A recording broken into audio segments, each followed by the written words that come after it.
Agora, nós vamos para a página 50, onde o título é o seguinte: os alimentos se transformam. O que isso quer dizer, pessoal? Isso quer dizer que existem alimentos que são macromoléculas, têm moléculas grandes, e existem alimentos que são micromoléculas, são moléculas pequenas. Os alimentos que são micromoléculas, eles não precisam ser quebrados para poder ser digeridos, para haver a digestão, né? E existem alimentos que são macromoléculas, têm moléculas grandes, que eles precisam ser quebrados para haver a digestão, tá? Então, digestão é o quê? É a quebra de moléculas grandes. Quais são os alimentos, Daniele, que são moléculas grandes e quais são os alimentos que são moléculas pequenas, que não precisam ser quebrados, né? O livro de vocês cita alimentos de micromoléculas, moléculas pequenas, água, sais minerais e vitaminas. Esses, eles não sofrem digestão no nosso organismo, por quê? Porque eles têm moléculas pequenas.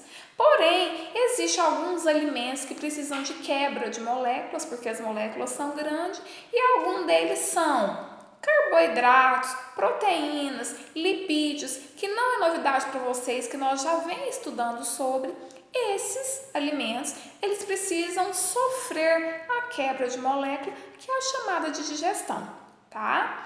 O livro de vocês ainda fala assim: a quebra dos nutrientes que formam os alimentos em moléculas menores é facilitada por uma substância chamada de enzima digestiva. Então, aquele alimento que ele não precisa ser quebrado em uma molécula menor, ele contém o quê? Enzima digestiva nele.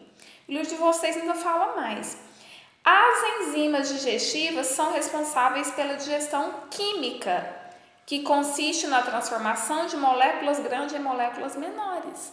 Então, existe essa enzima digestiva para poder pegar essas moléculas maiores, transformá-las em moléculas menores, para que haja o quê? A digestão. Aí, aqui existe uma moça comendo uma proteína, que é um espetinho de carne, né? E fala assim: as proteínas, a gente sabe que a proteína ela é o quê? Ela é uma macromolécula, é uma molécula grande que ela precisa o quê? Da ação da enzima digestiva para ela se transformar em uma digestão química, que é uma molécula menor. As proteínas, como as presentes na carne, são formadas pela união de um grande número de aminoácidos, que vocês ainda não sabem o que é, mas eu vou explicar futuramente, tá? Ligados entre si, determinando sequência. A proteína ela é o quê? Uma macromolécula, né? Durante a digestão, as moléculas de proteína são quebradas em moléculas menores, formando moléculas menores. Isso é chamado de quê? Digestão química. Moléculas de proteína, de carboidrato, de lipídio, elas precisam de sofrer o quê? Uma quebra de moléculas para se tornar o quê? Moléculas menores.